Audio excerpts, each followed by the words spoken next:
अब लिखिएगा हेडिंग परपोसी या हेट्रोट्रोप। लिखिएगा परपोसी या हेट्रोट्रोप। तो नाम से क्लियर है, पर मतलब जैसे आप हम क्या हैं, आप डबल परपोसी हो, घर से पैसा भी तो खा रहे हो, एक खाना खा रहे हो, दूसरा तो दोहरे परपोसी हो गए, है ना। तो ऐसे कोशिश करो कि काम करते करते एकल परपोसी बन जाओ, पैसा कमाना शुरू कर दो, है ना। तो लिखिएगा ऐसे जीवधारी जो अपने भोजन के लिए दूसरों पर निर्भर है। ऐसे जीवधारी जो अपने भोजन के लिए दूसरों पर निर्भर है, दूसरों पर निर्भर है। ऐसी जीवधारी जो अपने भोजन के लिए दूसरों पर निर्भर है, अपने भोजन के लिए दूसरों पर निर्भर है। लिखिएगा इन्हें उपभोक्ता भी कहा जाता है। इन्हें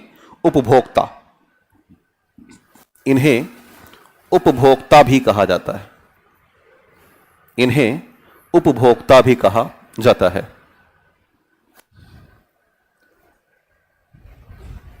लिखिएगा यह कई प्रकार के होते हैं। यह कई प्रकार के होते हैं। लिखिए नंबर 1 पूर्ण भोजी। लिखिए नंबर 1 पूर्ण भोजी, इसको बोलते हैं होलोजोइक। लिखिए यह कई प्रकार के होते हैं, नंबर 1 डाल दीजिएगा पूर्ण भोजी, होलोजोइक। लिखिए नंबर 1 पूर्ण भोजी या होलोजोइक। जैसे हम लोग हैं ना, ऐसे बड़े आकार के जिनके पास पेट हो, मुंह हो खाने के लिए, हाथ पैर से चल रहे हो, वो है ना, प्रतिक्रिया दिखाने की कोशिश कर रहे हो, दौड़ने की क्षमता हो, ऐसे बड़े जीवधारी को हम होलोजोइक कहेंगे। लिखिएगा बड़े आकार के जीवधारी, बड़े आकार के जीवधारी। लिखिएगा हेडिंग में होलोजोइक और इसी में लिखिएगा बड़े आकार के जीवधारी, बड़े आकार के जीवधारी जिनके पास आंत पाई जाए, इंटेस्टाइन, जिनके पास आंत पाई जाए। आंत आंत आंत जानते हो ना, हाँ, जिनके पास आंत पाई जाए और वह मुख से भोजन चबा सकें, और वह मुख से भोजन चबा सकें। जिनके पास आंत पाई जाए और वह मुख से भोजन चबा सकें, होलोजोइक कहलाते हैं। मुख से भोजन चबा सकें, क्या कहलाएंगे? होलोजोइक, होलोजोइक कहलाते हैं या पूर्ण भोजी कहलाते हैं। नीचे एक नोट डाल दीजिएगा। तो आप अंतर पहचान लोगे ना, गाय, भैंस, बकरी, चूहा सब क्या है? मुंह चल रहा है ना इनका, और चबा लेंगे तो बड़े वाले हो जाएंगे। लिखिएगा पूर्णभोजी 4 प्रकार के होते हैं। पूर्णभोजी 4 प्रकार के होते हैं। ये वही है जो आप बहुत पहले पढ़ चुके हैं, वही दोबारा दोहरा रहा हूं मैं। लिखिए नंबर 1 शाकाहारी। अब आपकी जिम्मेदारी है किन्हीं 4 शाकाहारी के नाम बताओ। गाय, बकरी, भैंस और बिलार। बिलार नहीं है? अच्छा चले लिख लीजिए। लिखे नंबर 2 भाई, लिख लो। लिखिए मांसाहारी, शेर, बाघ, चीता छोड़ के और बताओ।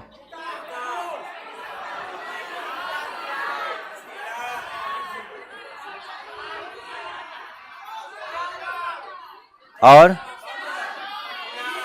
सियार, बस। नीचे नोट डाल देना एक। लिखिएगा, लिखिए समुद्री, लिखिएगा, लिखिए पोलर बियर, एक बहुत इंपॉर्टेंट है, बार बार सवाल आता है। हाँ लिखिएगा पोलर बियर, ध्रुवीय भालू। इसी में लिखिएगा पोलर बियर या ध्रुवीय भालू सबसे बड़े आकार का मांसाहारी है, पूछा गया सवाल। लिखिए पोलर बियर या ध्रुवीय भालू सबसे बड़े आकार का मांसाहारी है। पोलर बियर या ध्रुवीय भालू, सफेद सफेद होगा, देखा होगा आपने, व्हाइट कलर के। हाँ, देखिए पोलर बियर सबसे बड़े आकार का मांसाहारी माना जाता है, मतलब शेर बाघ से ही बड़ा है वो।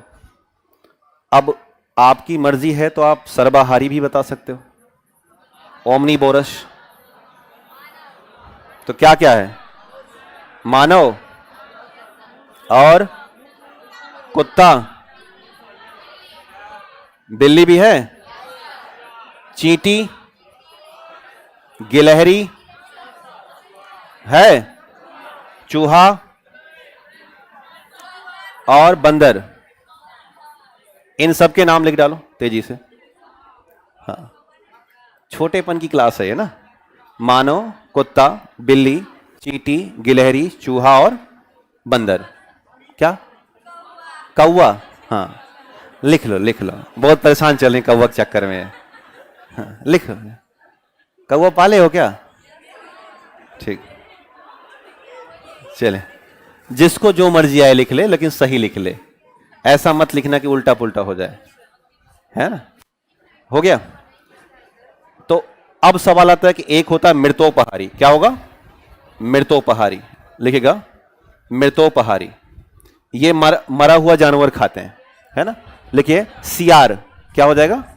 हाँ, सियार। गिद्ध, दूसरा लिखिएगा गिद्ध। हाँ, कुत्ता भी इसी में, कुत्ता दोनों में आता है। लिखिए सियार, गिद्ध और कुत्ता, सियार, गिद्ध और कुत्ता। एकदम बचपन की बात याद आ गई ये तो। ठीक है, क्लियर हो गया। तो हमने क्या कहा? पूर्ण भोजी। किसके बारे में बात हो रही थी? पूर्ण भोजी, यानी कि ऐसे जीवधारी जो दूसरों पर निर्भर रहते हैं। और हमने शाकाहारी, मांसाहारी, सर्वाहारी और मृतोपहारी सबके बारे में बात की। दूसरा जो प्रकार है वो है परजीवी का। किसका है? लिखिए हेडिंग, परजीवी या पैरासिटिक। पूर्णभोजी के बाद दूसरा परपोषी है, उसका नाम है परजीवी या पैरासिटिक।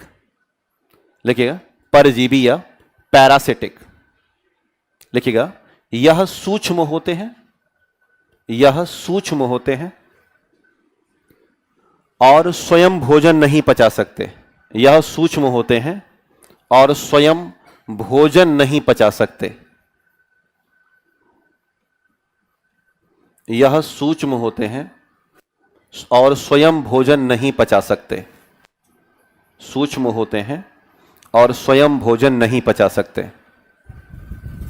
शरीर के बाहर और शरीर के अंदर दोनों जगह पाए जाते हैं। देखिएगा, शरीर के बाहर और शरीर के अंदर दोनों जगह पाए जाते हैं। शरीर के बाहर और शरीर के अंदर दोनों जगह पाए जाते हैं।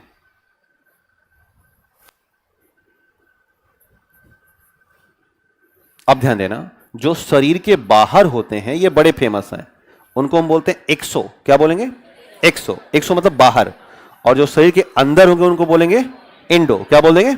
इंडो। अब जैसे ध्यान देना, अब जैसे गांवों में भैया खटमल पड़ जाता है गांवों में। हाँ, जुआ मानव के शरीर पे रहने का बड़ा इसका मकसद होता है ना। कुछ तो ऐसे ऐसे करके ऐसे ऐसे निकाल देते हैं ऐसे, है ना। कहते हैं कि हाँ शक्तिमान है ये लोग, ऐसे मतलब बातों बात में ऐसे किए, लीजिए बड़ी सी निकल आती है। तो ये मनुष्य के शरीर पे रहते हैं। इसके अलावा मच्छर। क्या? मच्छर। हाँ, एग्जाम्पल डाल देना इसे, 100 में डाल देना। खटमल, जुआ, मच्छर। इसके अलावा एक किलनी होती है, कुछ लोगों नहाते नहीं तो लग जाती है। किलनी कुत्तों में लगती है, कुछ मनुष्यों में लगती है, जो मनुष्य नहाता नहीं है ना। ठीक है, अच्छा ठंडी आ रही है ना, तो कुछ लोग अब दिसंबर से नहाना बंद कर देंगे। अब सीधे मार्च में होली, जिस दिन होली होगी उस दिन नहाएंगे। अब जब कपड़ा उतरेगा मान के चलो, तब एक आध दो कुटकी वगैरह साइड से मिल जाएंगी, तो कहेंगे अच्छा मतलब ठीक है, जीवन है, चलता रहता है। मतलब आप थोड़ी वैसे, आप तो बहुत अच्छे इंसान हो, है ना। क्लियर हुआ। अब इंडो में, इसमें लिखिएगा, इसमें लिखिएगा बीमारी पैदा करते हैं। बीमारी तो ये भी पैदा करते हैं लेकिन कम करते हैं, ये ज्यादा करेंगे। लिखिएगा बीमारी पैदा करते हैं, इंडो में डाल दीजिएगा, बीमारी उत्पन्न करते हैं। और सबसे फेमस है टेप वार्म।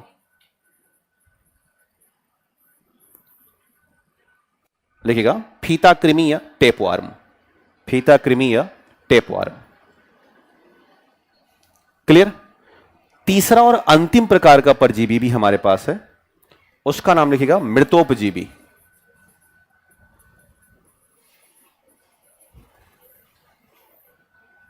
इसको बोलते हैं सैप्रोजोइक। तीसरा और अंतिम प्रकार का परजीवी बहुत फेमस है, सवाल आता रहता है यहां से, उसका नाम है मृतोपजीवी या सैप्रोजोइक।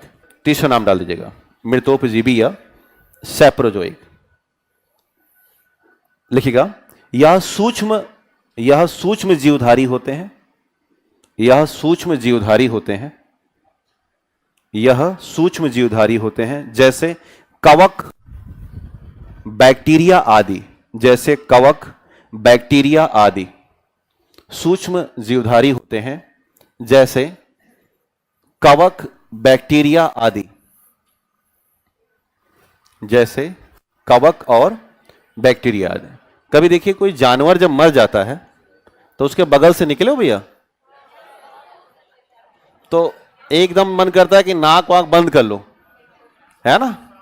3 दिन बाद इसके बगल से निकलना बड़ा ही मुश्किल होता है, कारण कि कार्बन मोनोऑक्साइड, सल्फर डाइऑक्साइड ऐसी हानिकारक गैसें आसपास निकल रही होती हैं। तो करते क्या है कि मान के चलो कि ये भैंस मरी है, क्या ही भैंस है ये, है ना, तो जो भी है, तो अब ये भैंस मर गई, हमारी भैंस है ये, मैंने खुद डिजाइन किए हैं, ठीक। तो अब क्या हुआ कि ये जब भैंस मरी तो इसके पास जटिल कार्बनिक पदार्थ हैं। क्या है? जटिल कार्बनिक पदार्थ है। और अब इसी जटिल कार्बनिक पदार्थ को हमें कन्वर्ट करना है सरल में। किसमें? सरल में। और जब सरल कार्बनिक पदार्थ में ये बदलाव कर रहे होते हैं तो इसी को हम बोलते हैं अपघटन करना। क्या करना? अपघटन, डिकम्पोज करना। तो ये जो आपके सामने सैप्रोजोइक है, ये मरे हुए जानवरों के जटिल कार्बनिक पदार्थों को किसे बदल देते हैं? सरल में, और अपघटित कर देते हैं। तो लिखिएगा, नोट करके लिखिएगा, मृतोपजीवी, मृतोपजीवी मरे हुए जीव जंतुओं को, मृतोपजीवी मरे हुए जीव जंतुओं को, मृतोपजीवी मरे हुए जीव जंतुओं को जटिल कार्बनिक पदार्थों से सरल में बदल देते हैं। मरे हुए जीव जंतुओं को जटिल कार्बनिक पदार्थों को, जटिल कार्बनिक पदार्थों को सरल कार्बनिक पदार्थों में बदल देते हैं। क्लियर?